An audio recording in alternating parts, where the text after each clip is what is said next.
Bahujan Samaj party में आकाश जमीन पर आ गिरे। मायावती के भतीजे आकाश आनंद का सियासी भविष्य क्या खत्म हो चुका है? क्या आकाश आनंद मायावती का यकीन जीतकर दोबारा वापसी करेंगे? क्या आकाश आनंद अपने ससुर अशोक सिद्धार्थ के साथ अलग राजनीतिक राह पकड़ेंगे? क्या लंदन से बिजनेस की पढ़ाई करके लौटे आकाश आनंद अब अपने कारोबार पर ही फोकस करेंगे? ये तमाम सवाल जो राजनीतिक गलियारों में तेजी से टहल रहे हैं, कयासों और कल्पनाओं की आकाश गंगा के बीच आकाश आनंद खुद इस सवाल का जवाब लेकर सामने आए। अपनी सोशल मीडिया पोस्ट एक्स पर आकाश ने लिखा, मैं परम पूज्य आदरणीय बहन कुमारी मायावती जी का कैडर और उनके नेतृत्व में मैंने त्याग, निष्ठा और समर्पण के कभी ना भूलने वाले सबक सीखे हैं। ये सब मेरे लिए केवल एक विचार नहीं बल्कि जीवन का उद्देश्य है। आदरणीय बहन जी का हर फैसला मेरे लिए पत्थर की लकीर के समान है। मैं उनके हर फैसले का सम्मान करता हूँ, उस फैसले के साथ खड़ा।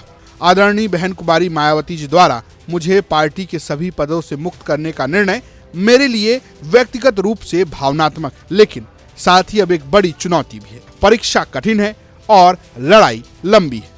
ऐसे कठिन समय में धैर्य और संकल्प ही सच्चे साथी होते हैं। बहुजन मिशन और मूवमेंट के सच्चे कार्यकर्ता की तरह मैं पार्टी और मिशन के लिए पूरी निष्ठा के साथ काम करता रहूंगा और अपनी आखिरी सांस तक अपने समाज के हक की लड़ाई लड़ता रहूंगा। कुछ विरोधी दल के लोग सोच रहे हैं कि पार्टी के इस फैसले से मेरा राजनीतिक करियर समाप्त हो गया। उन्हें समझना चाहिए कि बहुजन मूवमेंट कोई करियर नहीं बल्कि करोड़ों दलित, शोषित, वंचित और गरीबों के आत्मसम्मान व स्वाभिमान की लड़ाई है। यह एक विचार है, एक आंदोलन है जिसे दबाया नहीं जा सकता। इस मशाल को जलाए रखने और इसके लिए अपना सब कुछ न्यौछावर करने के लिए लाखों आकाश आनंद हमेशा तैयार है। भावुक अंदाज में लिखे इस पोस्ट के शब्दों पर ध्यान दें तो नजर आता है कि आकाश आनंद ने बसपा में मेन स्ट्रीम में लौटने की उम्मीद खोई नहीं है। एक बार फिर देखिए आकाश के पोस्ट का यह हिस्सा। परीक्षा कठिन है और लड़ाई लंबी है।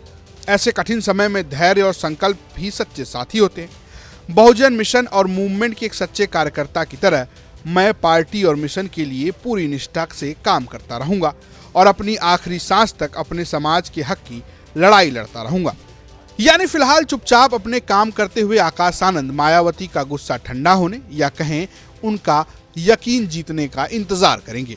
इससे पहले अपने एक्स हैंडल पर आकाश आनंद ने खुद को नेशनल कोऑर्डिनेटर से सीधे कार्यकर्ता लिख दिया। आपको बता दें कि मायावती करीब 8 साल पहले अपने भतीजे आकाश आनंद को राजनीति में लाई थी। आकाश पार्टी के राष्ट्रीय कोऑर्डिनेटर बने और उन्हें मायावती के उत्तराधिकारी के तौर पर देखा गया, लेकिन रविवार को मायावती ने उन्हें तमाम पदों से हटा दिया। मायावती ने खुद को कांशीराम के शिष्य बताते हुए कहा, उनके यानी कांशीराम के पद चिन्हों पर चलकर ही मैंने उनकी एक ईमानदार व निष्ठावान शिष्या एवं उत्तराधिकारी होने के नाते श्री अशोक सिद्धार्थ को, जो श्री आकाश आनंद के ससुर भी हैं, उसे अब पार्टी व मूवमेंट के हित में पार्टी से निकाल बाहर किया है, जिसने उत्तर प्रदेश सहित पूरे देश में पार्टी को 2 गुटों में बांटकर इसे कमजोर करने का यह अति घिनौना कार्य किया जो कतई बर्दाश्त करने लायक नहीं है।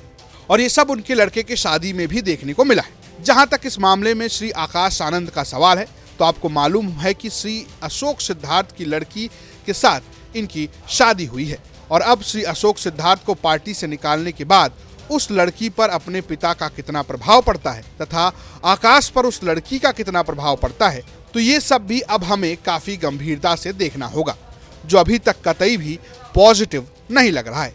ऐसे में पार्टी व मूवमेंट के हित में श्री आकाश आनंद को पार्टी की सभी जिम्मेदारियों से अलग कर दिया गया है।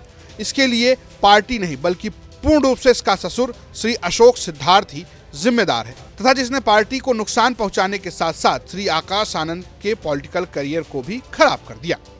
1 साल में दूसरी बार है जब मायावती ने अपने भतीजे आकाश आनंद के खिलाफ सख्त एक्शन लिया है।